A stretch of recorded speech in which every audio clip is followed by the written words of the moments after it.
Welcome to another episode of The Breakdown. Oh, we got a conversation for you today. This one's going to be spicy, and we're being joined by a rather fiery character to have this conversation. We're going to be talking NDP leadership race. We're going to be popping the cork on the big question. Does the NDP have another leadership candidate potentially putting their hat into the ring? We're talking about the investigation into the 2017 UCP leadership race. We're talking about the budget. We're talking about the UCP. We're talking about Danielle Smith. We're covering so much ground today. It's going to be ridiculous. And I am extremely excited to welcome back to the show former MLA, former Deputy Premier, former Minister. I could go on with all of the things. I'm just going to get right to the point and welcome back to the show, the Honorable Thomas Lukaszuk. Mr. Lukaszuk, thanks you so much for joining us today. Thank you for having me. I always enjoy it. So we got a lot to talk about, but I'm gonna start with the big thing, the announcement right out of the gates. There's been a lot of speculation for the last several weeks, if not months, that Thomas Lukaszuk is throwing his hat into the NDP leadership race. This is we're gonna settle this once and for all. Are you running for NDP leadership, sir? No. Okay, then. All right, let's move on. No, I'm not. I am not a member of NDP. I am not an NDPer, whatever that means. I supported them in the last election because it was the right thing to do. And if there is a candidate that inspires me, then I will pitch in and help out, because I think it's important for this province to have an alternative that is reasonable. But no, it wouldn't be honest. It wouldn't be fair to NDP, and I don't think anybody who genuinely believes in all of the values of the party should be hijacking this party, and I would be hijacking that party.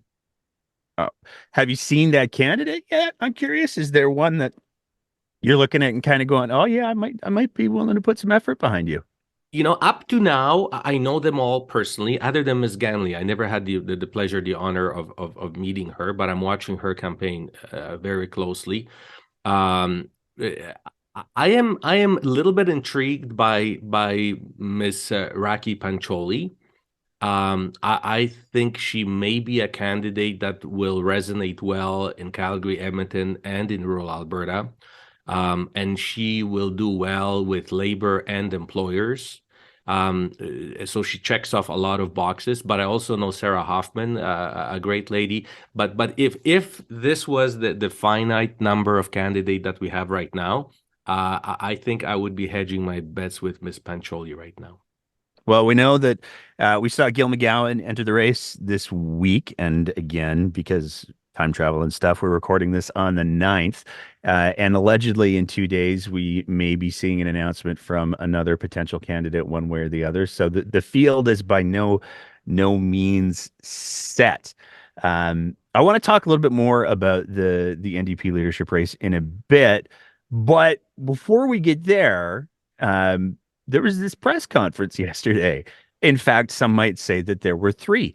And I want to kind of go through your thoughts on the press conference, on the investigation, on the quite frankly, I find them a little bit bizarre conclusions, he said cautiously, that were presented to Albertans and Canadians yesterday. So let's start with, there was sort of this announcement that was made that the RCMP, too many acronyms. The RCMP were going to be holding a press conference, which was strange for a bunch of different reasons. What was your initial reaction when you heard, oh, there's going to be an RCMP press conference about a thing, and they didn't say the topic until the day of?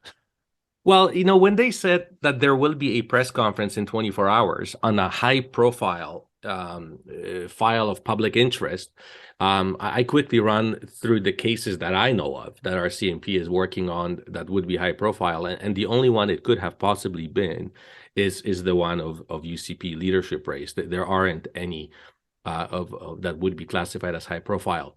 And then looking at history, RCMP or any, frankly, police department ever has a full-blown media press conference unless charges are laid. So So one would conclude that it's about that particular issue and the charges will be laid. But because of the fact that I was interviewed in this investigation twice to provide the police force with background on politics and how leadership races are conducted, and because I sort of anticipated that they would wrap up this investigation knowing what I know much sooner, and when I mean sooner, years ago, this sort of stretching of time led me to believe that charges may not necessarily be laid. This file has been with the Crown Prosecutor's Office for not months but years, and when that happens, you know that the Crown is waiting for an opportune time to communicate something, and they must have concluded that this is the best time to do it at. So, one could speculate, but when RCMP announced that they will not be laying charges, I was surprised. I must say I was surprised because I was led to believe that what they uncovered would definitely result in charges. But I was more so surprised with the poor level of communication. We as Canadians don't expect our CMP to lay charges every time they investigate. They have to be open, objective, and only lay charges where charges are warranted. And ideally, they should never have to lay charges because in an ideal society, there would be no reason for them to lay charges. But in this case, I thought there was a lot of evidence that would result in some charges against some people. But the manner in which they communicated it, they said, well, there were cases, more than 200, of identity theft. But it would be difficult to prove it. And there could be innocent explanations for it. Not that there are, but there could be explanations for it. And at the end of the day, it doesn't really matter because 200 plus votes wouldn't make a difference in the leadership race because Mr. Kenny won by more than, I think it was 18,000 votes. Now that is a problem because I think what RCMP missed, perhaps in the investigation, or at least for certain in the communication of their findings, is that the outcome of the UCP leadership race is not the big issue. That's not what we should be focused on. We should be focused on the process. Are nomination races and leadership races and elections transparent and fair in Canada, regardless of who wins and who loses? And I have to declare my biases. I am not a fan of Jason Kenney, and he hates me with passion, and I accept that a lot of it is earned, honestly. But that's not the point. And I don't question the fact that he won, and he would have won. I know he wanted to win by a massive landslide. So those 200 votes were important to him, just as that one vote that gets him over the top, because he just wanted to show domination over this new party that he created. But that's irrelevant. The fact that the RCMP commissioner in charge of this investigation says, but it doesn't really matter because he didn't need those 200 votes to begin with, that is a major red flag. So at the end of this press conference, I was left with a dissatisfaction of not knowing whether these races are fair, open, and transparent. As a matter of fact, RCMP reaffirmed more than a suspicion that I had based on my experience and knowledge of this particular investigation, that it wasn't fair, it wasn't transparent, and that actual crime most likely has occurred, but it didn't have an impact on the outcome. So it doesn't really matter. That's like saying that burglars robbed a house, but the guy was rich anyway, so they only took a small part of his possession, so it doesn't really matter, right? The second issue is that based on knowledge of this investigation and looking at some of the stuff that was being sent to me, that 200, and there are more, by the way, than 200, but most of those 200 people are immigrants, predominantly of Southeast Asian origin. Those are people who don't know that they became members of the UCP party. They have no idea that an email was created in their name. They have no idea that a PIN number has been created in their name. They have no idea that somebody voted on their behalf and that they now remain on the list of UCP. That is problematic. And I know that when there were knocks on those people's doors saying, "Are you a member of UCP?" "No, as a matter of fact, I'm not. I support NDP," were some of the answers. "Do you know that you voted in the UCP leadership?" "No, I haven't." That is something that should concern all of us, because, frankly, it could have been me or you. We don't know that unless you actually check your name against the UCP membership list of that time. You won't know that your name was used, and that is corruption, political corruption at its worst. Rigging election processes. And let's take it one step further. There are people who cannot be members of political parties because their job doesn't allow them to be one. So, for example, journalists with credible networks, people who work in agencies like CSIS and others, they are simply not allowed to be members of any political party. They may have been signed up. And 10 years later, somebody can say, "Oh, by the way, you were a member of UCP party. As a matter of fact, you voted in a leadership race," and you would say, "I never have been. And you were, and now try proving it that somebody jacked your identity." So those 200 some people should be concerned, whoever they are, and frankly, I would suggest to you they should be seeking some form of a restitution for it. From the UCP party and perhaps from RCMP right now for not pursuing this to its finite conclusion, and whether there were innocent explanations for it, let the courts decide. There is nothing more valuable in this day and age than our identity. And I know I'm going on, but this subject really frustrates me. But why is this so important? Because if we don't trust our democratic process, then we can't trust anything, because everything sort of stems from that. And particularly in a province like Alberta, with the exception of the 2015 election when NDP won, in this province for 46 years, winning a nomination meant you are becoming an MLA, almost guaranteed. And winning a leadership race meant you're becoming a premier, pretty well guaranteed.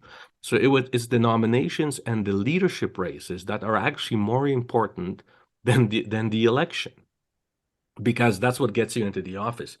And if parties are allowed to get away with what UCP got away, how can we trust anything that stems from that government, trickling down? So that is an issue.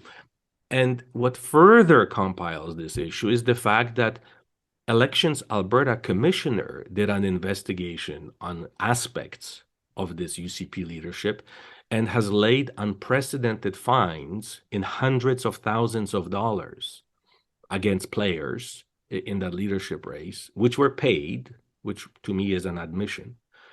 And then that commissioner gets fired by the UCP government, and RCMP takes over this investigation, and this is where we end up with a nothing burger. I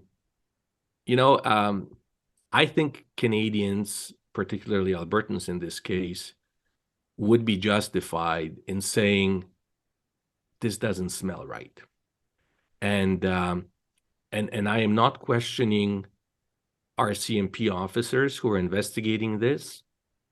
I think what needs to be thought about is the role of the Crown Prosecutor's Office, because I know, in speaking with many police officers during my time in office and later, that often they do a hell of a job investigating, and they put together a package that they know is going to end up in a conviction.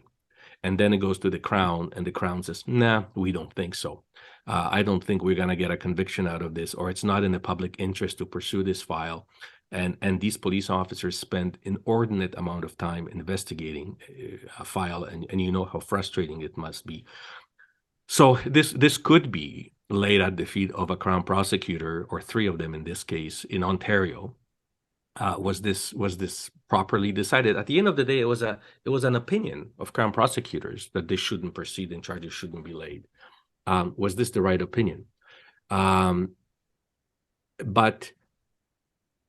Albertans, I think, have a right to be dissatisfied with the outcome of it, and not because charges were or weren't laid, but how it was framed in the communication package. That there were some instances of identity theft, but it wouldn't have mattered anyway. Well, it does. So immediately watching this press conference, I asked myself the question, what if Kenny won by 199 votes?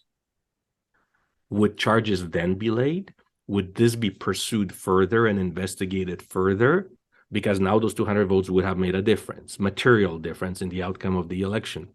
Should it be the outcome of the election that matters? From my perspective, police should be blind to the outcome of the election and who the candidates were. The question was the system clean, the process clean? And it wasn't. I mean, to me, listening to you speak there, it seems like there's sort of three broad areas of question for the press conference for the investigation. I think there's questions of confidence, and I would certainly be remiss for what this show is if I didn't acknowledge and I alluded to it in the introduction, the three press conferences, because the press conference was scheduled to start at 10:45.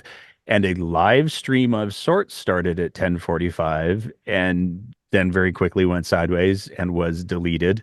And then a second live stream was started, very quickly went sideways. Although we can speak with some confidence that the poor tech person running it was very frustrated because they voiced those frustrations quite clearly. And then we finally got, almost like an hour later, the third for realsies press conference. And so the low hanging fruit is just so low hanging that you can't get to the rest without walking into it. But one would think that if you're about to do a press conference on, hey, we did this incredible technical investigation, but we can't figure out how to make the YouTubes work, maybe you would have had those ducks lined up a little bit better. But I think that there's also, and I want to be very, very clear, in no way am I trying to denigrate the good work that police officers do. But with this investigation, there are some very real questions as to the consistency of competence, let's say, that was leveled throughout the investigation. There was the story that came out in July of 2022 in the Star that talked about the fact that there were two police officers who interviewed at the time, key Kenny campaigner, and they left their voice recorders for the interviews at that person's house and then didn't get them for a couple of days. There's a lot of questions to be asked about that. And that's sort of one of the problems that I think exists, because there's two possible explanations that I can see. And this is where I want to get your perspective on it a little bit. One explanation is both of the investigators just forgot their voice recorders, which is wild.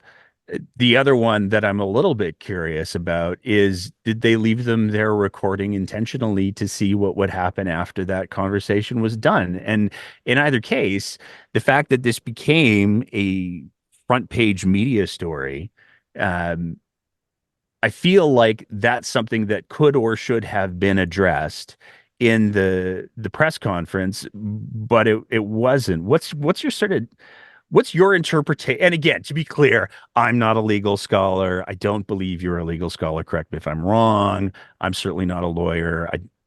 What disclaimer, disclaimer, disclaimer. But what's your what's your interpretation of a big media story like that going completely ignored in this press conference when it does stir up some questions about the consistency or the quality of the investigation throughout the whole course? Well, first of all, I don't think you need to disclaim anything because actually you are the person that matters. Um, the process of elections, the process of policing and investigating and prosecuting should arouse full confidence in the entire society, not just in lawyers and legal scholars. Average Canadians should be satisfied that the process is fair, open, and transparent and totally unbiased, right? So if you don't feel that way, there is a problem. Now, the question is it a real problem or perception problem? This press conference didn't fully satisfy us that there isn't a real problem, but it certainly compiled a perception problem. If people weren't so sure and were willing to give a benefit of doubt after this press conference, I don't think they're any more assured. I would argue to the contrary. Now, the reason I mentioned, and the only disclaimer I will make is that I have nothing but respect for cops, and I don't care if they're RCMP or I went on ride-alongs. I wouldn't want their job even if you paid me quadruple that, and they are amazing at what they do, and they usually get their guy, the bad guy. Unfortunately, your rank and file police officers are caught in a situation where there is a perception. Let me underscore perception that police work has been politicized.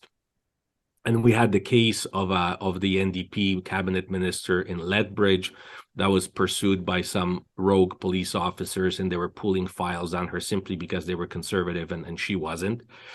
There was the case of my entire missing file in Calgary Police, and then the police chief running for office, conservative, a couple months later. The fact that Edmontonians are even speculating that the police chief in Edmonton will be running for office is no good, because I don't know the man, and he may be the best police chief in the world, but the fact that Albertans are speculating that he may be, that conversation shouldn't be out there. And there were a number of sort of cases, and now this most recent RCMP one joins the ranks, where that give rise to this conversation: are police forces in any way politicized? And I think, as I said earlier, it is high time that the oversight of policing gets reviewed. And if they aren't, I'm fine with that. I hope they aren't. Then let's deal with the perception of it. So that's one thing. Now, this issue of these two tape recorders is well, I'm aging myself again by saying tape recorders. They're digital voice recorders. Is a perplexing one, and again, that's something that needs to be addressed, and maybe there is a really good explanation for it, and I hope that there is. But at this stage, knowing what I know and knowing what we know, two police officers go to interview a key campaign organizer. I'm not a cop, but I imagine before they go and do that, they must have put together a plan. Who asks what questions will be asked, who's the good cop, who's the bad cop. They had a plan. They go to that person's house, they lay out two voice recorders, I imagine, on the coffee table. They do a full interview, and we find out that those voice recorders happen to have previous interviews from previous witnesses recorded on them. So they're not just your clean recorders with just this interview. And then both of them get up and leave the house and realize that they left their recorders and obtain custody of them again 2 days later. So I draw the analogy to you and me going hunting. And we plan where we're going to go, and we line everything up. We pack our trucks.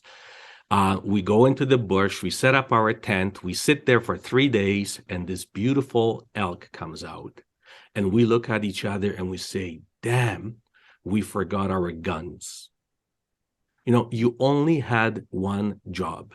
And when your job is to record an interview, I don't know how good you are in statistics, but statistically speaking, 2 police officers leaving 2 tape recorders when the only job they had was to tape record an interview.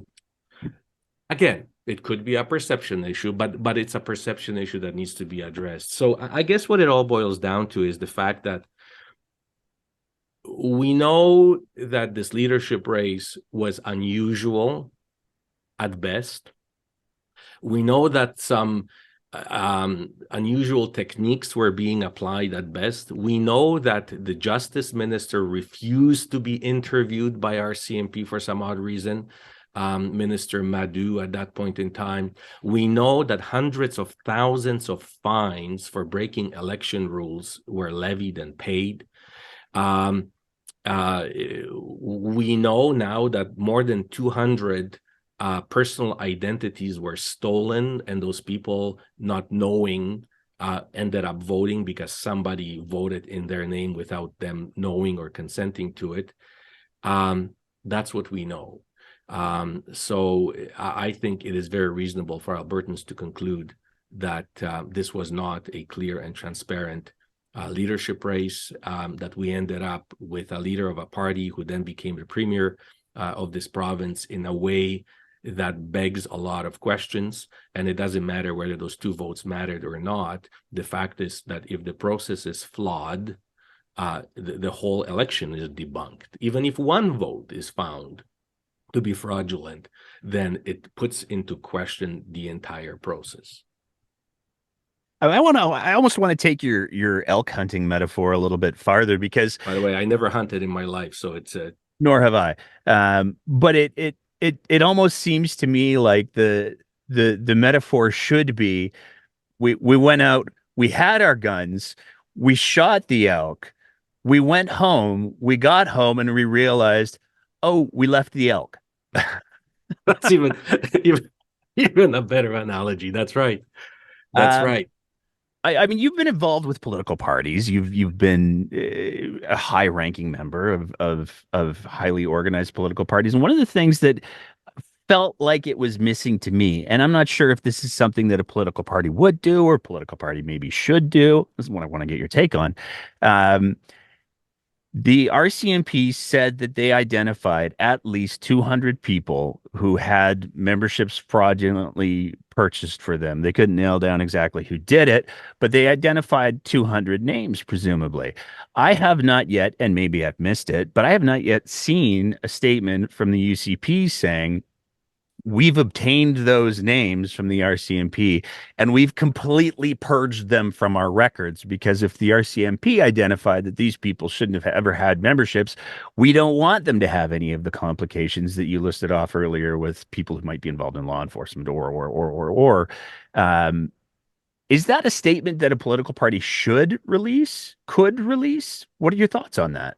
Well, UCP is trying to distance itself from this situation as much as possible. They had a little celebration party yesterday, I imagine, and they figure that this politically won't affect them anymore. Different premier, a long time ago. People have short political memories, and they just simply want this to die and be forgotten. So I don't expect anything of UCP. And look, this is a political party that did it, and now you expect them to come out and take some kind of a moral high ground. I don't see that happening.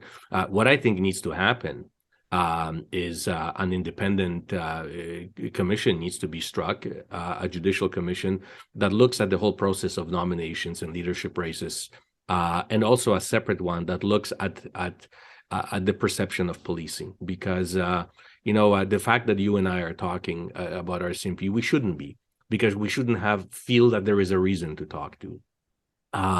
And this is something that seems to be growing, and we want to make sure that people out there who get pulled over by police, who get investigated by police, or who count on police work to obtain some kind of justice, have the satisfaction of knowing that they will do their darnest to get to the bottom of it, regardless of who's in government or who's involved in the potential crime that every Canadian and every crime gets treated the same way. And at this point in time, um, I don't think that perception's there. I'm watching social media, I'm talking to friends, and everybody says, well, something's not right about this.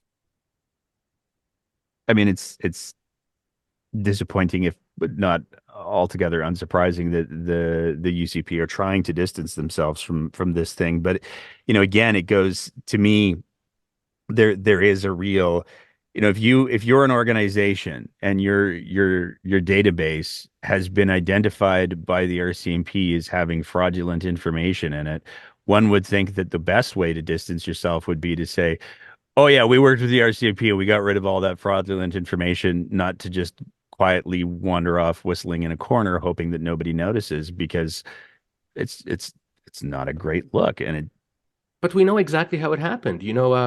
I actually posted on Twitter 5, 6 years ago emails that were being sent to me.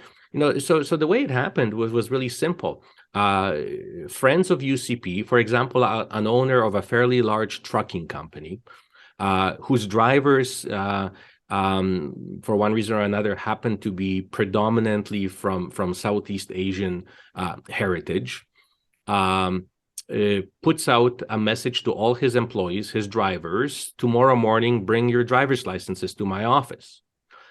Those driver's licenses, because you had to have an actual driver's license or other form of ID, those driver's licenses get photocopied and memberships are issued to those people. Now, those drivers didn't know that. They thought that they submitted their driver's license because their boss needs it. He employs them as drivers, so it makes total sense.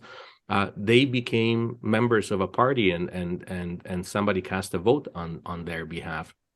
If it was me and somebody told me that somebody voted on my behalf for something by hijacking my driver's license, I'd be furious. I would demand some form of a restitution for it, or an apology, at least. I would demand that my name be removed off of any lists. I think most Canadians take their identity very seriously. Now, what else is this identity being used for? I would be asking. The problem is that, from what I understand, most of the people on the list of 200, I would consider to be from a sort of a more vulnerable population. They don't want to lose their jobs. They don't want to upset their boss, who obviously supports the current government. They're not going to cause any waves. They're just going to take it, and that's the most unfortunate part of it. And that is why a party like UCP solicits lists from places where they know nobody will question them later, even if it comes out. My concern at the end of this day, yesterday, is that RCMP de facto gave political parties a roadmap of how to rig a leadership race and not get busted. And I think that is a fair conclusion. If they didn't say that there were those 200, if they said that we found nothing, this was squeaky clean, or maybe one odd vote, but we got to the bottom of it and it turned out that it's okay. But if they say that there's 200, but it wouldn't make a difference, this is a license to print votes. I mean, listening to you talk there, it's fascinating to me, the situation that you just described, because I go back to the press conference that was held a couple of years ago by none other than the current leader of Take Back Alberta, David Parker, and Brian Jean's right-hand guy, Vitor Marciano, where they detailed this is how it was done. Worth noting that Mr. Parker was heavily involved in Jason Kenney's leadership run. So do with that what you will. But it's yeah, is it have you heard? Let's do it this way. Have you ever heard of, I mean, the RCMP, the inspector who spoke, he was asked very clearly, has there ever been a case like this? And he said no. Would there be value, do you think, in policing organizations when they're dealing with, obviously they were aware this is a deeply polarizing deeply controversial situation. That's why they had their press conference. They were very clear in the press conference that normally they wouldn't do that if they weren't pressing charges, but because of the level of scrutiny on this, they felt the need to have the press conference. Would that not be a situation where you would go to, I don't know, communications experts and say, what's the best way for us to deliver this message? Because it didn't feel like, certainly with the two false starts and then some of the communications choices that you've already highlighted, it didn't feel like there was a whole lot of how do we execute this in the most safe way possible. It feels like that didn't happen. Is that something that these organizations should or do to your knowledge? Well, I don't think police are equipped to carry out these kinds of investigations, because of the fact that this, police do a phenomenal job, for example, investigating organized crime, where there is high tech, cyber crime involved, international, and that's something we should, by the way, touch upon. And they do a good job, but there is no political component to it. In this case, this was within the political brackets, with very high profile individuals at the beginning of the investigation possibly getting charged. It could have been the premier. He was still a premier when this file was turned over to the Crown Prosecutor's Office. Ministers of justice and others, right? And big players in the business community and campaign and perennial campaign organizers, sort of the kingmakers. So this was a very political file. But police should not be treating that investigation and those who are being interviewed any differently just because they are high-profile politicians. So I wonder if they should have had this press conference, and they said that they never do press conferences when charges are laid. So what makes this case so different? Why would you have this public vindication of the people that you interviewed? Do others benefit from the same thing? If I get caught speeding and then I challenge the ticket and I win in court, will they hold a press conference and say, no, Lukaszuk didn't speed after all, and vindicate me publicly? So the fact that they even had this press conference shows that they treated this file differently than any other file. If it was 55 unknown Albertans rigging an election, then perhaps I imagine they wouldn't have this press conference. So I think it was a bad choice to begin with. But neither here nor there. The fact that they had technical issues, I don't blame them at all. I'm a technology idiot, and I couldn't set it up. So if I can't set it up, I don't blame others for not being able to set it up. I think that the whole communication was very poor. The words that were chosen, the very fact that, and I'm repeating myself, but this is the core of the issue. The moment the commissioner said that at the end of the day, it was just 200 and Mr. Kenny won by 18,000, so it wouldn't have changed the outcome, I thought, okay, this is done for me, because that should not matter at all. And I immediately asked myself that question, but what if he won by 199, right? And I'm a little surprised that no reporter asked that question. Would you then dig deeper? Would you investigate it further? Would you press charges? It left me really, really disappointed. But, you asked me about my political experience.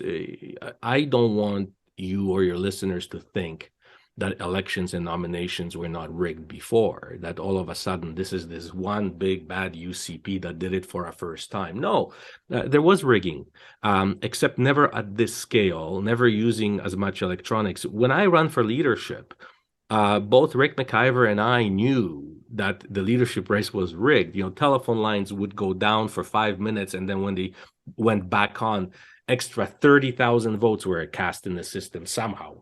We laughed. we had no evidence. We didn't have the will to pursue this any further. We just sort of let it be. A lot of the same players, by the way, who ran that campaign were involved in this UCP campaign. So they sort of did the same thing on a bigger scale. They were more bold and they used more technology. But that's sort of neither here nor there.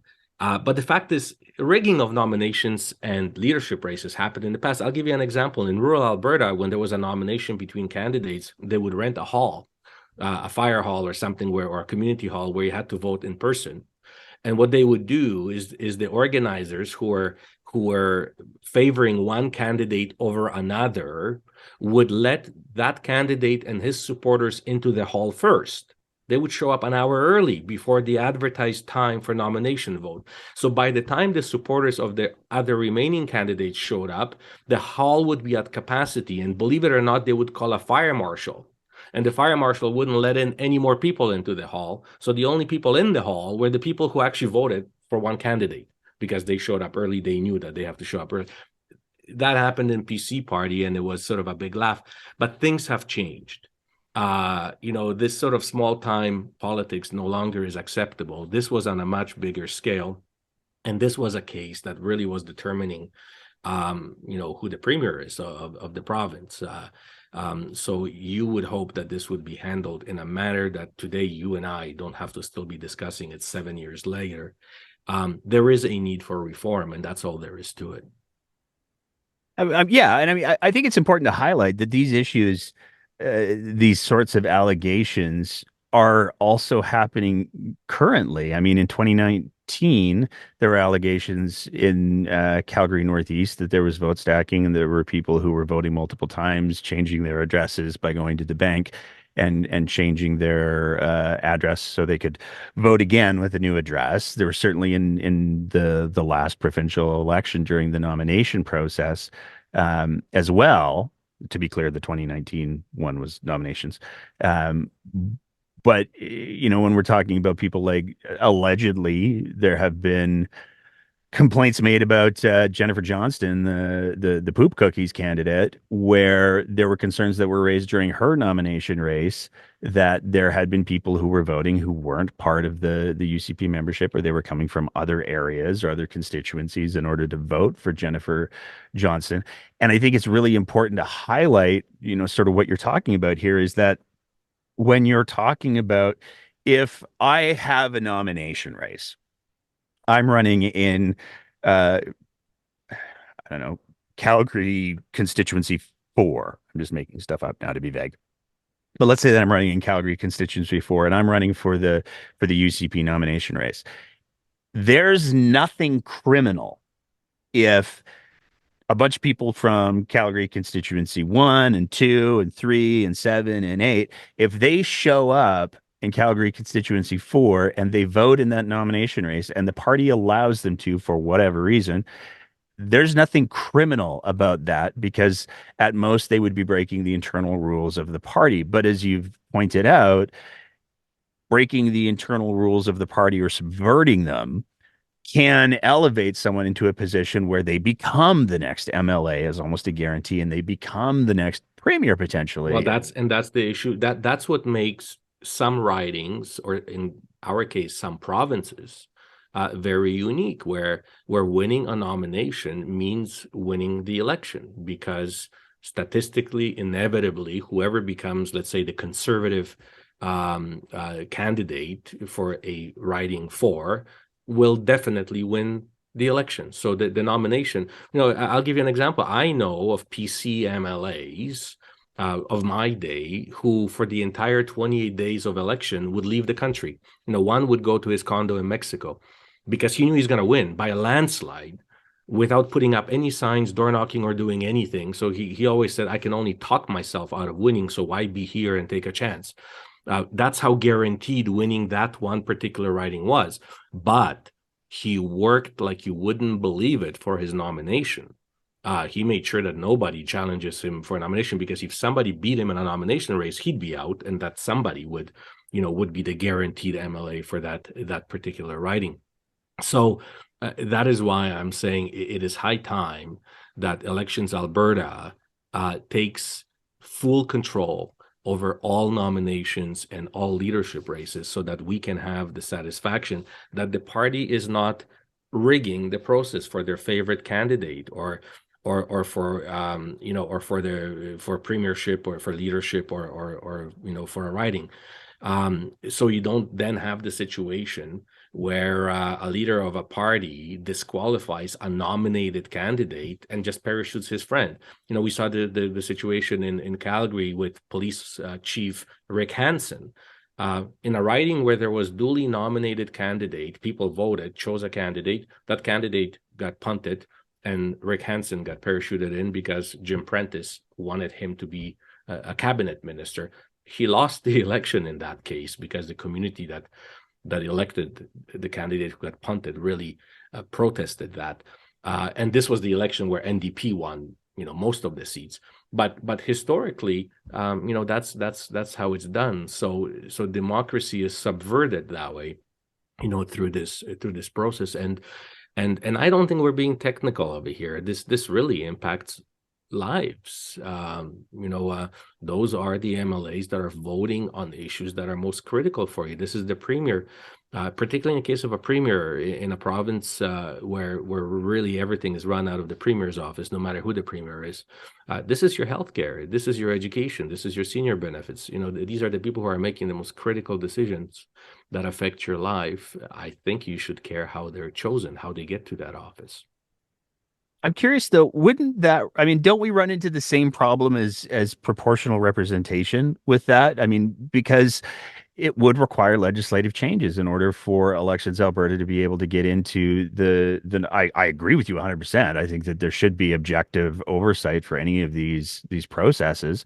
But like the liberals a while ago at the federal level were like, oh yeah, proportional representation, it's the greatest idea. We're totally going to do it. And then they got into power and they were like, oh wait, we wouldn't be the ones in charge if we did that. Exactly. So we're just kidding. Hey, look, it's other things.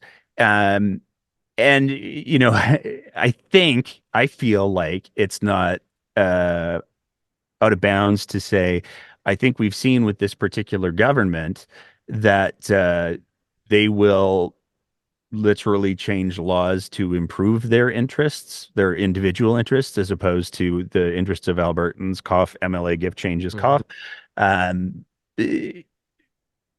What would it take, do you think, in order to institute these kind of changes and to influence politicians to actually do that? Well, you're right. It's counterintuitive for a government to change the rules that got them into government, right? The rules obviously worked well for them, so why mess with success? So what would it take?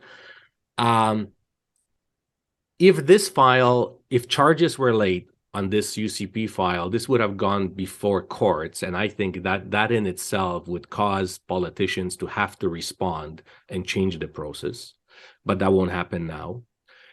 So there are only two variables: a decent premier and decent MLAs who will do the right thing, or stemming from the situation that just occurred, public pressure, publicly demanding. Courts can't change it right now because courts inevitably rule that political parties are private clubs and they set up their own rules and they choose their leaders however they want. So there is really no recourse. The law is such. We also saw Elections Alberta Commissioner, the moment he started digging and laying fines left and right, he got fired. He didn't only get fired, his entire office got eliminated. So there is no really investigative body that specializes just in investigating election improprieties right now. But if you go on the Elections Alberta website and you look under the fines levied, I don't know how many hundreds of thousands of dollars it is, but it's an inordinate amount of fines that were levied against UCP candidates, players, organizers, campaign managers, for transferring money into the campaign and whatnot. The evidence is there. But it will take now either public pressure or exceptionally decent premier and MLAs to say that this is not acceptable anymore in 2024, and Albertans and Canadians deserve transparency. I got one other question on this, and then I want to talk about the leadership race and a little bit about the budget. While I have you here, so, but one of the things that struck me as confusing, I guess, was because there were the two big allegations that were included in this and press conference were the fraudulent votes, but then there was also the piece about the Callaway kamikaze campaign. And was there fraud that was perpetrated because Mr. Callaway allegedly was running, according to the elections commissioner, was former elections commissioner. There's so many qualifiers. The was part of a coordinated campaign that was run in order to say mean things about Brian Jean and then throw the support behind Kenny, which is ultimately what happened. But at the press conference, it seemed like the defense against the fraud question was, well, he didn't demonstrate that he wouldn't have done the job if he had somehow gotten it. And I'm just curious what you took out of that whole piece of the press conference, because I was watching it and I was listening to it and I was like, wait, so if you somehow, despite your intent to drop out of the race, and you were getting coordinated speech notes from Matt Wolf, who was working on Jason Kenney's campaign and providing timing things. So, despite all of that, as long as you say, but if Kenny had been hit by a truck or something and I hadn't dropped out, I would have totally been premier if given the opportunity. That's the get out of jail free card somehow. Like, did you take something different out of that? Am I No, misinterpreting? that explanation defied the logic, and the election, let's pre-qualify it. The fired election commissioner levied very heavy fines in this case, and came to what I would say a pretty definitive conclusion. RCMP, I think, or the Crown Prosecutor's Office in this case, gave a lot of latitude, and they said, well, we can't prove the intent, that's what he was trying to do. And again, poor communication from RCMP. I'm not sure, but it left a lot of doubt in my mind. But you're right that if he didn't drop out, or if Kenny dropped out, then Mr. Callaway would have stayed and would have been happy to be a premier. So they didn't establish that he never wanted to be a premier. As a matter of fact, he didn't want to be a premier, and the only reason he was running was to get this job done, to get rid of Brian Jean, to discredit Brian Jean. And the moment that job is done, he's stepping out, right? They didn't establish that. Well, I don't know what candidate, a kamikaze candidate, would say that. But all evidence, one could say, was at least led the elections commissioner to the conclusion that this was all established. There was a meeting at which Mr. Kenny was. The plan was made. There were individuals who were at that meeting testifying, saying, "Yeah, that's exactly what we agreed to." And then, as you said, there were the resignation speech was written by Jason Kenney's campaign. It played out exactly like it was planned out. But the RCMP said us, yeah, but if it played out differently, then it would be different. Well, we all know that, but it didn't play out differently. It played out exactly the way they planned it. Again, either RCMP didn't fully grasp the essence of the issue when they were investigating it, and they were investigating it in terms of organized crime, and didn't understand the political context and how politics works. And I thought I provided them with pretty decent background on that. Or they are horrible at communicating what they did and didn't do. Yeah, because what they communicated to me sounded like, to use a metaphor, but what I took away from what they communicated was basically, if somebody had gone to a bank with the intent of robbing the bank, and then they did, in fact, rob the bank, a defense would be to say, well, yeah, but if the bank hadn't been there, man, then I wouldn't have robbed it. I mean, I did, but if the bank hadn't been there, I wouldn't have robbed it. So, like, you can't charge me. And it was just a very I am gonna have I'm going to be processing and rewatching that section of the press conference for a while because I was so confused by it. But let's change the channel a little bit. Mhm. Unless there's anything else that you wanted to say about the investigation, the press conference. No, no, I don't think there's much to add.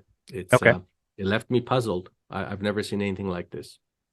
I would be inclined to agree. But that's just my life. I'll end this segment with that obscure little reference. But let's talk a little bit about the NDP leadership race. So you're not running, bombshell. Mhm. But what are you taking away from the NDP leadership race so far? We've seen some fascinating campaign strategies from some of the candidates. I mean, Raki Pancholi has been putting out policies gangbuster style. She's putting out some very innovative policies. She's putting out some policies that are definitely going to resonate with the NDP base. Sarah Hoffman is like, I don't know how she's dropping like 6 endorsements a day, it feels like. And she's touring the province as well. And then we've seen from the Ganley campaign, question mark, or at least proxies of the Ganley campaign, there's been some very strong language used in regards to potential candidate Naheed Nenshi. So from where you're sitting right now, from the spectator's seat, what are your thoughts on the NDP leadership race so far?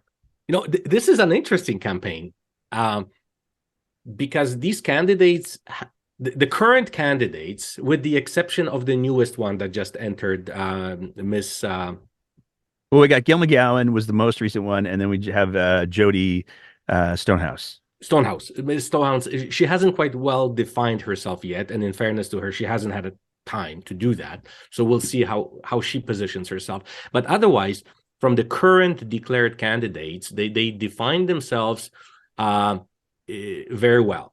Ms. Ganley wanted to be the Calgary candidate without a doubt. She was supposed to be the Calgary person, with NDP government roots. She was with Notley. She was in cabinet. I have the experience of a cabinet minister, and I'm a Calgary person.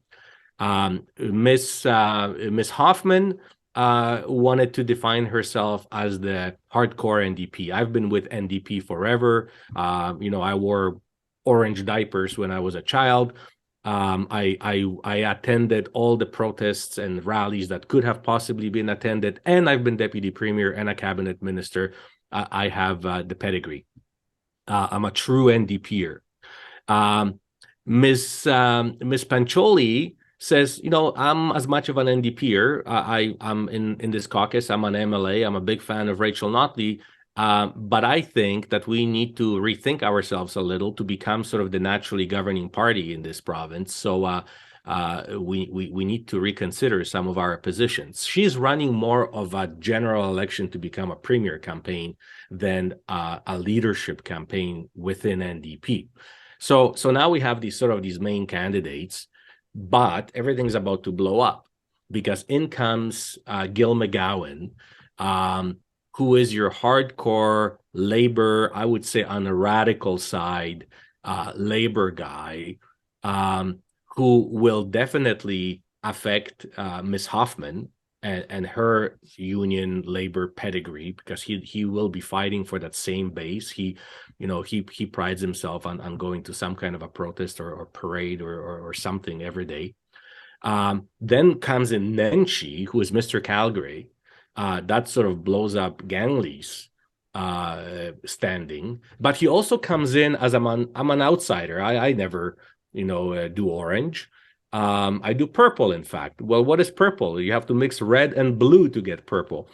So he's a conservative and a liberal mixed, but no NDP affiliation, whatsoever.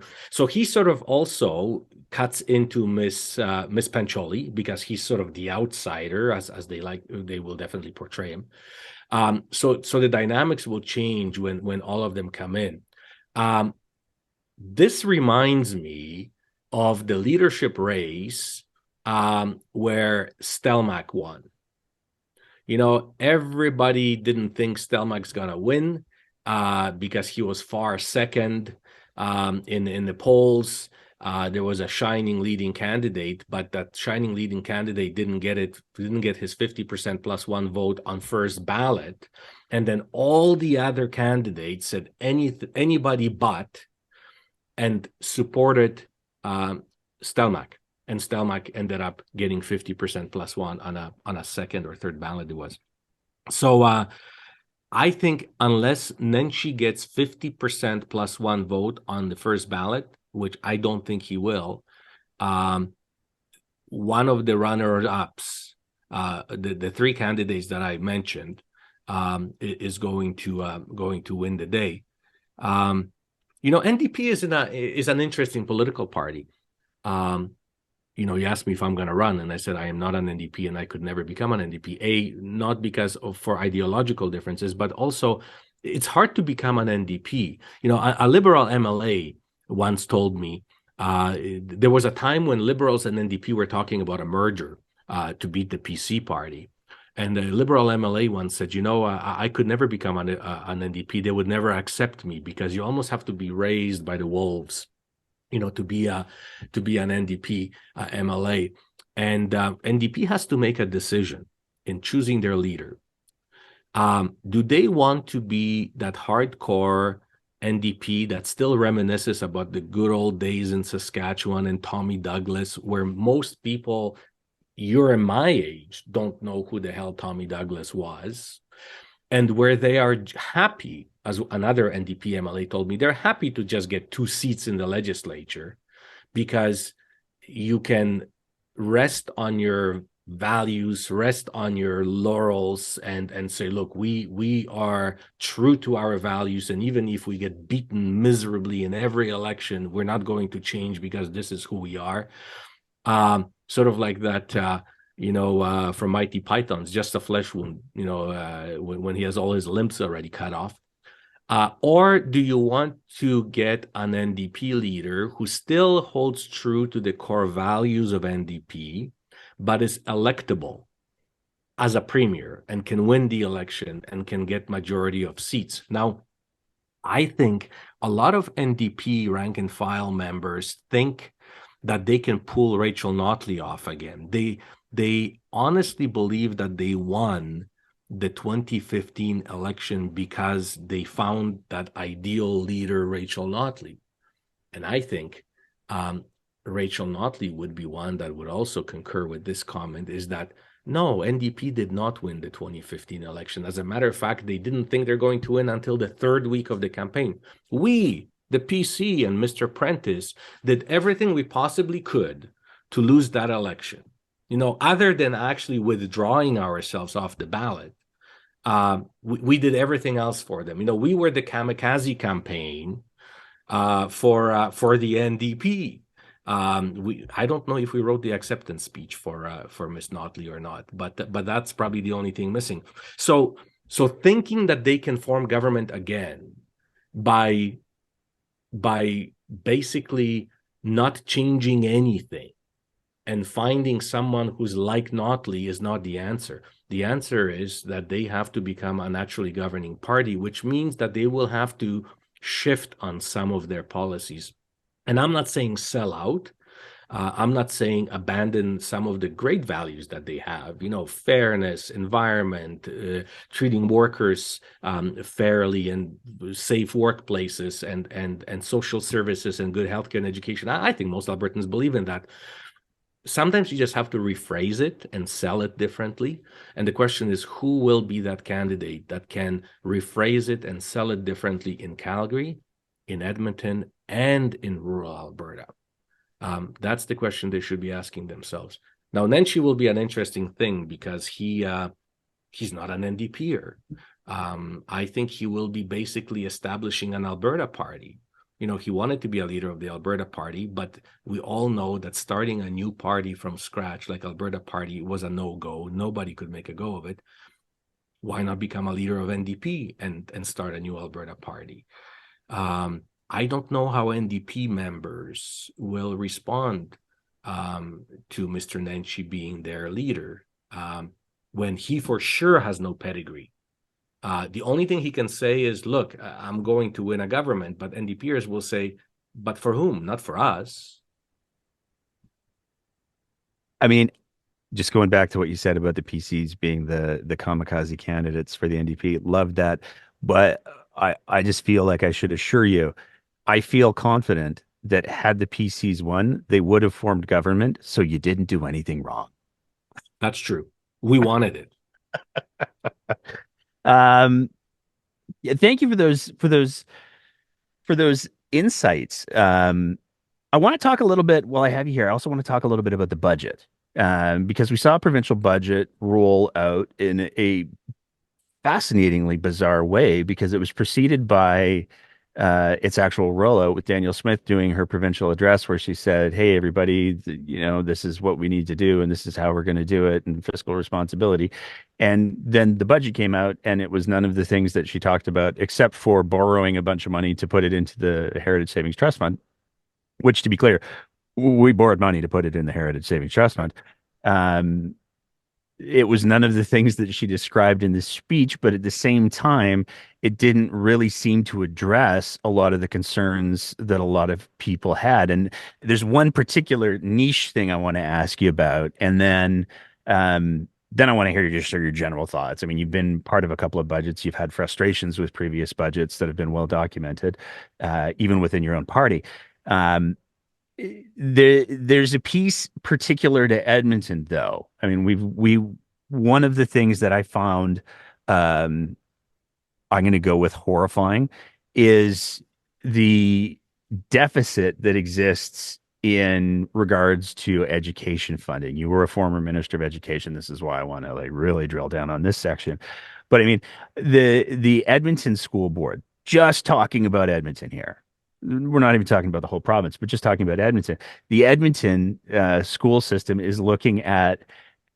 We had a meeting with. We're doing an episode with the Edmonton Public School Advocacy Network that's going to be airing just after we do this one, and they were talking about the fact, and it's so ridiculous that I can't help but like laugh because it's one of those laugh or cry situations. There is a billion with a B billion-dollar structural deficit inside of just Edmonton. That is to say that it's $1 billion to get schools to where they should be for just the buildings, just talking about the buildings.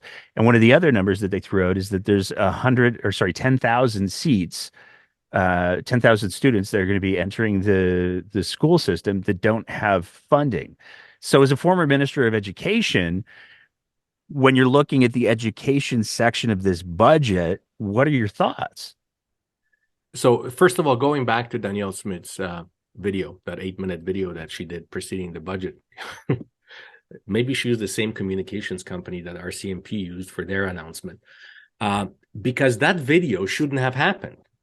Because what she said in that video 100% contradicted the budget she was about to table in the legislature. So why put yourself in that position where you and I can say, look, you just said something else a week ago?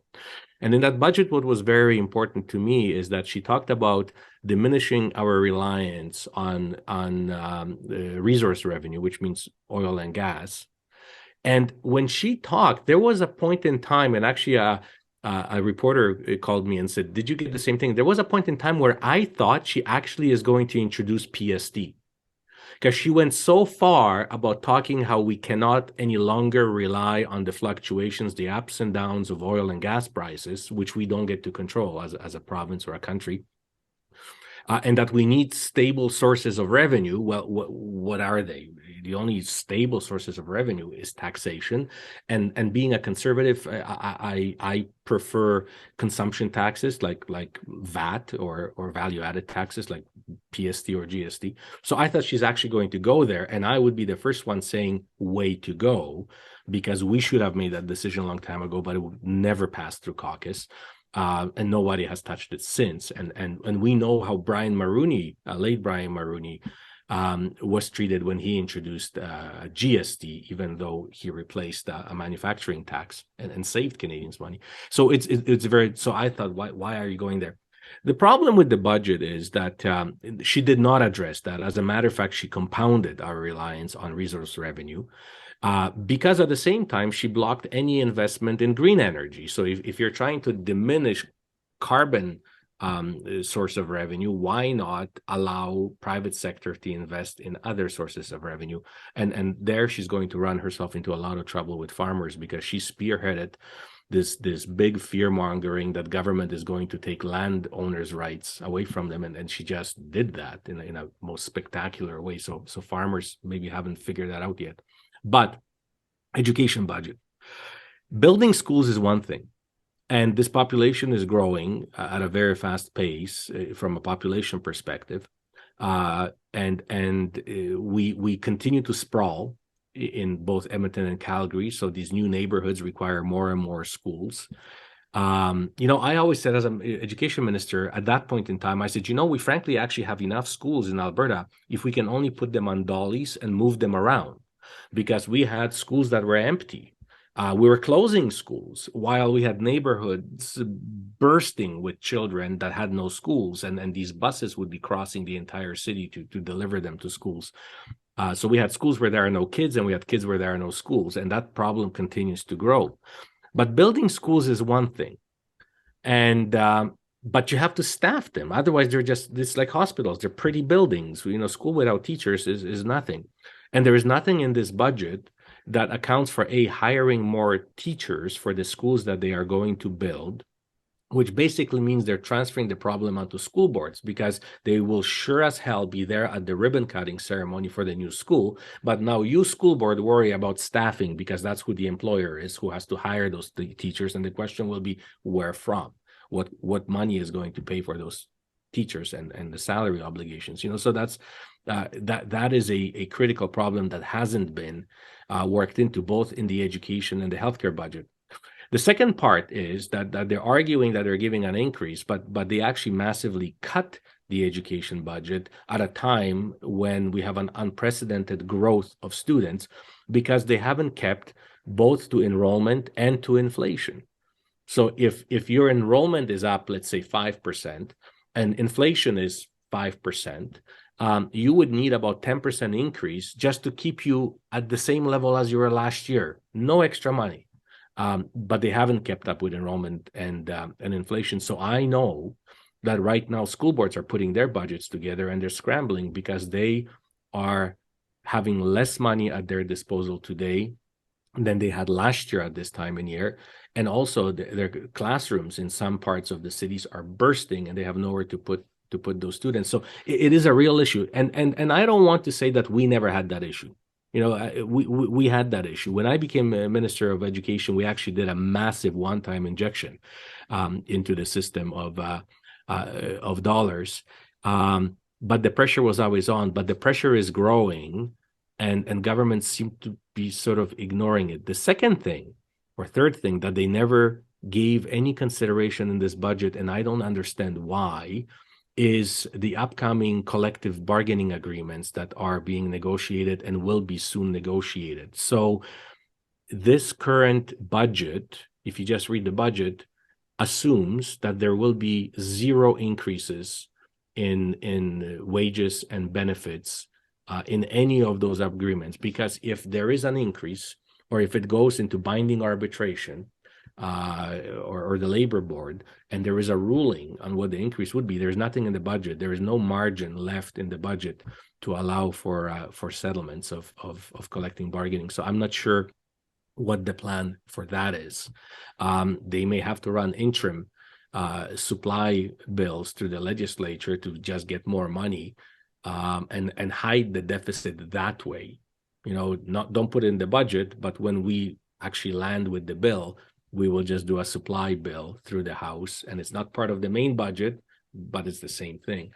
So I'm not sure. It wasn't a very well thought out budget. I like that cigarette tax, and I know if you have any smokers listening, they will object to it. But I think from a health perspective and long-term savings in healthcare, those quote unquote sin taxes are the way to go.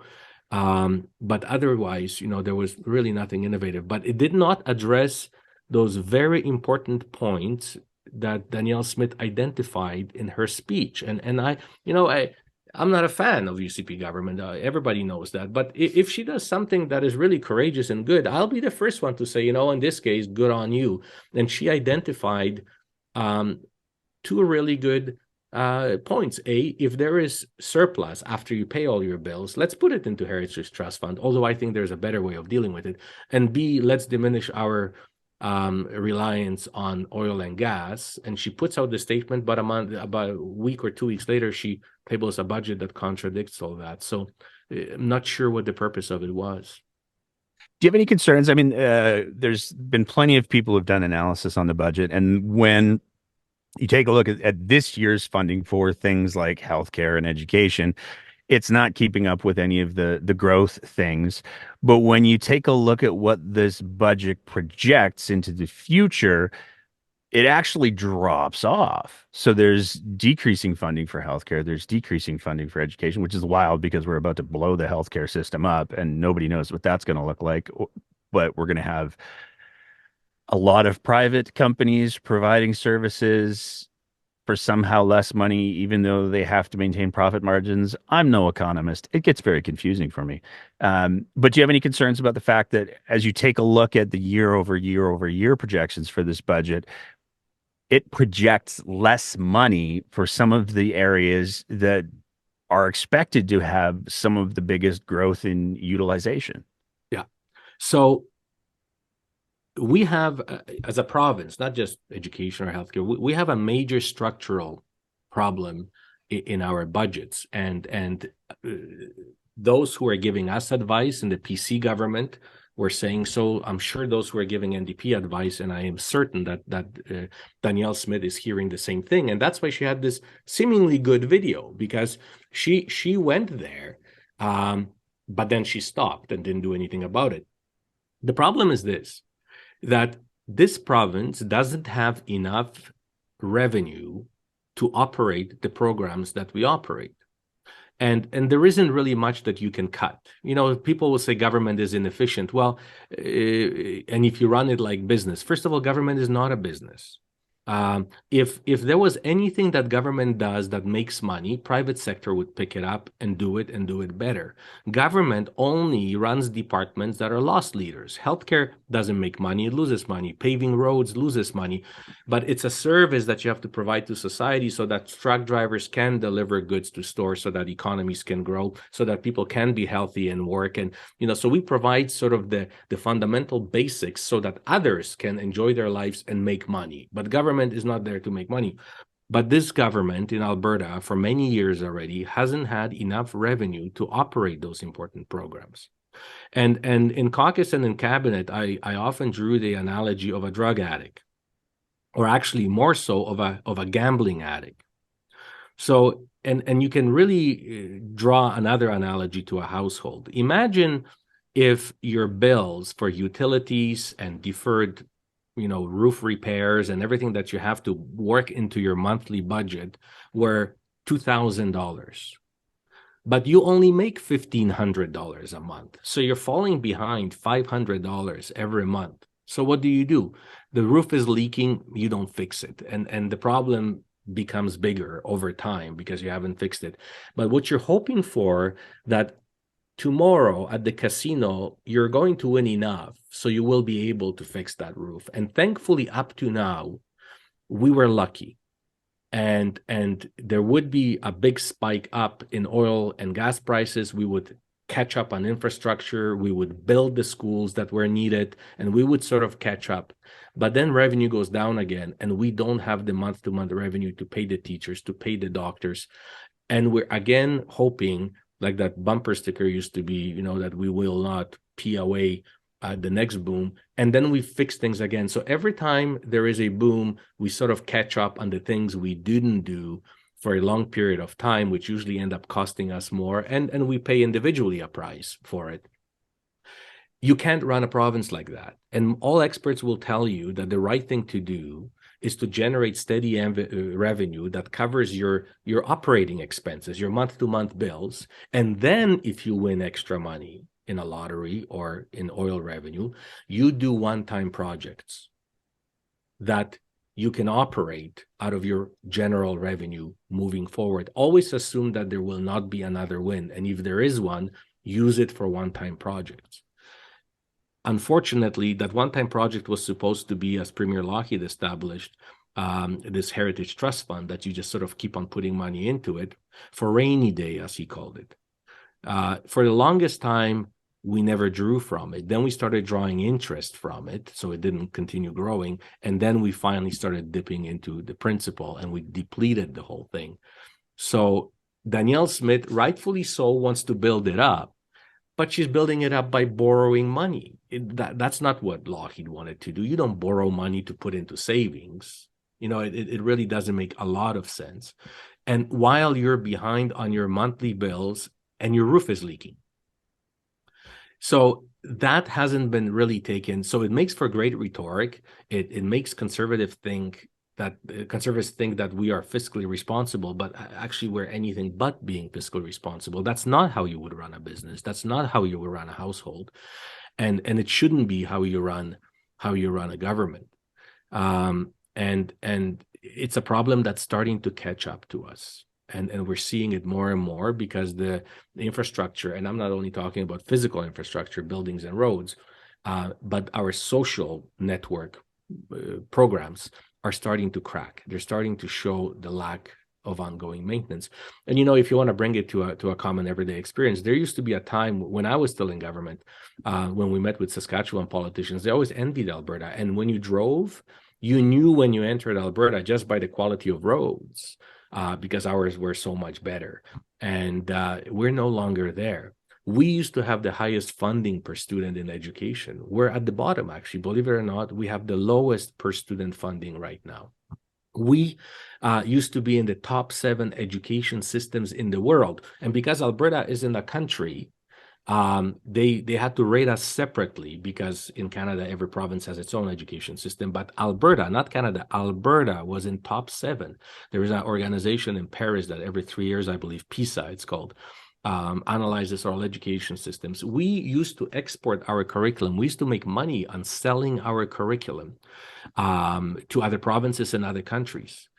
We used to set up schools in foreign countries for diplomats' kids and others to attend because we were perceived to be one of the leading English-speaking education systems in the world. We're losing that. And if you are a fiscal conservative, if you are an employer, what do you need the most? You need skilled workforce. You want your education system to be good. That's what makes business run. We're slipping on that. And what really upset me in this education budget was that there was an actual decrease to education budget, but there was an actual increase to private schools. And that's surely driven by Danielle Smith's ideology and her connection to, mostly Christian groups, but religion groups that want to run their private schools. And I have no issue with private schools. But to me, the term private means privately paid for. Or at least, if you don't believe in that, give them the same increase or decrease as public education gets. But to give public education a severe cut and increase significantly funding for private schools, that tells me that your priority is no longer education, but it is the groups and how education is delivered. And that's a problem. Any other big takeaways from the budget? Any other things you think people should be focusing on? Well, what people should be focusing on now are the collective bargaining agreements. There are many unions that have their contracts coming up. There are many unions that have been frozen at zero for a long, long time. They're seeing oil prices being at a reasonable rate right now. They will be at minimum asking for retroactive and ongoing inflationary costs so that they can get the same pay as they always did. We're not talking increase here, just to keep them at level. That's not in the budget, not even close. So, she may talk big talk conservative and say, oh, well, unions overpaid, lazy, and all that. But the fact is that there will be a time where this will come before a binding arbitration, where political boisterous talking will be done, and a ruling will be made what a fair wage increase is. And none of that is built into a budget. And I can tell you that in cabinet meetings of my day, this would have been an issue that's raised to the Minister of Finance and say, look, there are settlements coming up. We don't know what they are, but we sure as hell know they're not zero. Where is that in your budget? It's not there. Mr. Lukaszuk, I want to thank you so much for taking the time to chat today, and for being as generous with your time as you have, as well as being willing to cover as many sort of huge. This was not a light fare conversation, but being willing to offer your perspective to some incredibly important issues. Is there anything else that you want to draw people's attention to? Is there anything else that you want to have people looking at before we have you on the program again, which we definitely will, because I always love it when you bring your perspective? Well, I think what is important is something we should be keeping an eye on are a couple of things. One, our provincial government made a very interesting ruling where municipalities, if they want to get any direct funding from the federal government, they now need a sign-off from the province. Now, for a province that has a minister of red tape reduction, to introduce a brand new layer of bureaucracy is puzzling. But the question should be asked why. Municipalities, especially smaller towns that don't have a big bureaucracy, they have a town manager and a couple of employees, and that's it. They often apply for grants and programs to federal government directly. It could be something as silly as a celebration of Canada Day to buy fireworks or whatever it may be, stages. It could be for some kind of an event, pumpkin festival in St. Paul or whatever it may be. And federal government has programs for that, and they dispense those dollars across Canada. Now in Alberta, they will need to get a permission from provincial government to get funding that they normally get all the time and have been for 100 years from federal government. That is interesting because it has nothing to do with fiscal conservatism. It has nothing to do with reducing bureaucracy. It has nothing to do with actually, don't we want Ottawa to spend as much money on Alberta as possible? But it has to do with this, and I call this sort of junior high school level pettiness of not letting federal government do anything for Albertans unless we say so that it's okay, and funnel the money through us so that we can announce the money, and to make sure that federal government can never be seen as doing anything good in Canada and particularly in Alberta. So that's something to look at, because this will be very important for smaller municipalities. And another one that has to do with municipalities that we should be paying very close attention to is Danielle Smith's insistence on city councillors, town councillors, reeves, and mayors running on a party ticket. She wants to have party system introduced, and the reason small towns work as well as they do. I was recently speaking with a town council in eastern part of our province, a small town, and I tell you how delightful it was. The town councillors, I actually could not tell who were the conservatives and who were the lefties on that council. They sort of worked well together. They had several projects that they were excited about in their town, and I thought it must be a pleasure coming to council. As a matter of fact, I asked them, I said, you guys are a great team, and they are. Now you put party structure into that, and now they have to label themselves blue or orange or red or whatever they are. That blows it all up. Why would you want to polarize it other than trying to, again, control municipalities and fund campaigns and make sure that municipalities basically do everything you want them to? The autonomy of municipalities will be shot. And as you know, Mr. Parker is doing a lot of organizing of that for them. I recently, I didn't know that I blew up a big secret, but there was a secret meeting in, I believe it was Rocky Mountain House or Sylvan Lake, where Mr. Parker and Minister Dreeshen were going to have an organizing meeting to form a constituency association, brand new one, to run a mayor and councillors in that town as UCP candidates. Other jurisdictions have shown where they introduce politics into city councils. People don't participate more. It doesn't increase voter turnout, but it sure as hell polarizes city councils. And in big cities like Edmonton and Calgary, they fight like cats and dogs among each other anywhere. Do we want to pour more gasoline on it? But particularly in rural, small town Alberta, where they work really well and everybody knows each other, and they elect this guy to be a mayor or this woman to be a mayor because they always lived in that town and they do a great job in the 4-H club or something. Why should he or she have to now become a member of a party and listen to someone in Edmonton in the legislature telling them how they should be running their town?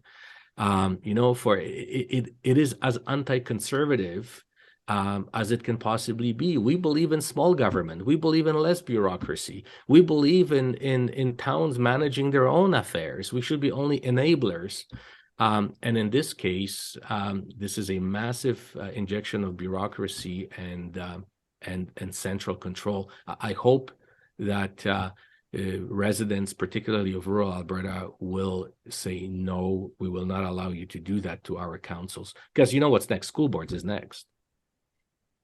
I'm laughing, sir, because I had three other topics that I was toying with introducing, and they were school boards, municipal parties, and Take Back Alberta and their influence on school boards. And you just Nailed it. Oh, sorry. all three of the no, that's good. I'm curious though, since you brought it up, and since I'm notorious for saying one more question. Um, Mr. Parker he kind of got he put forward the appearance of being corrected, is how I'm going to phrase it.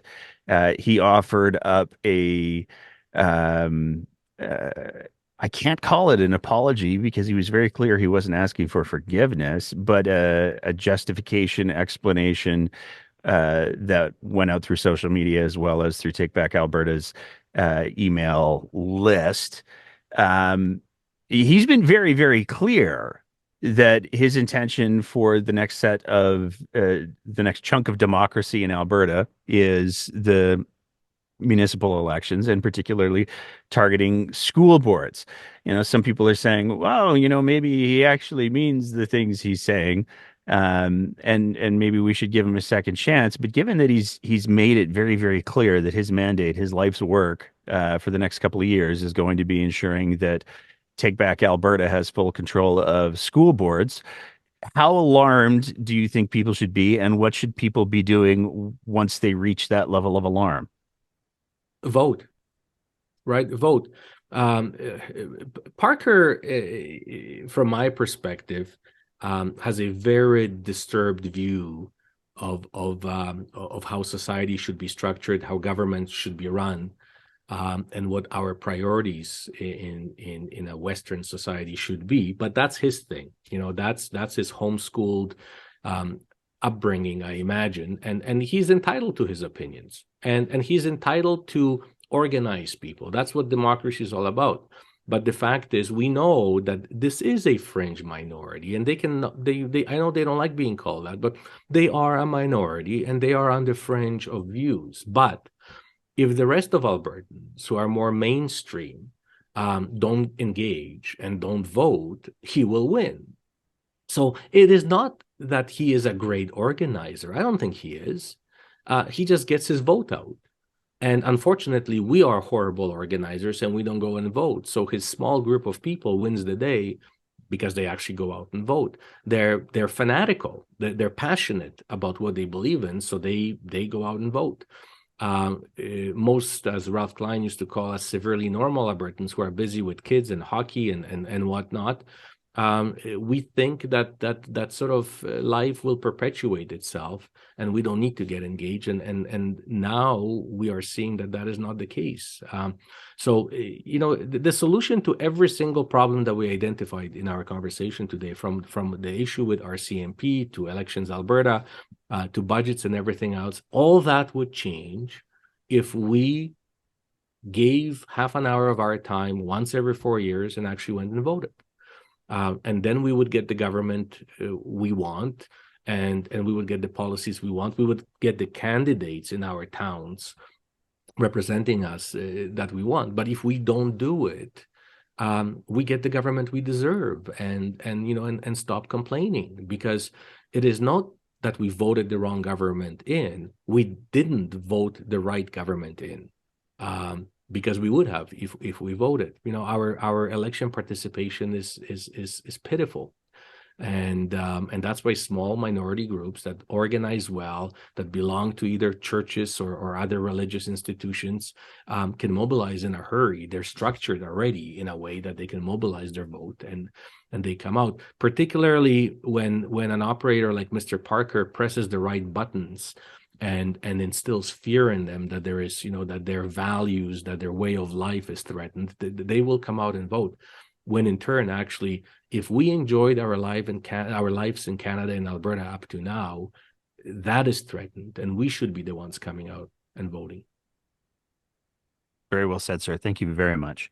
Thank you. Again, thank you so much for taking the time.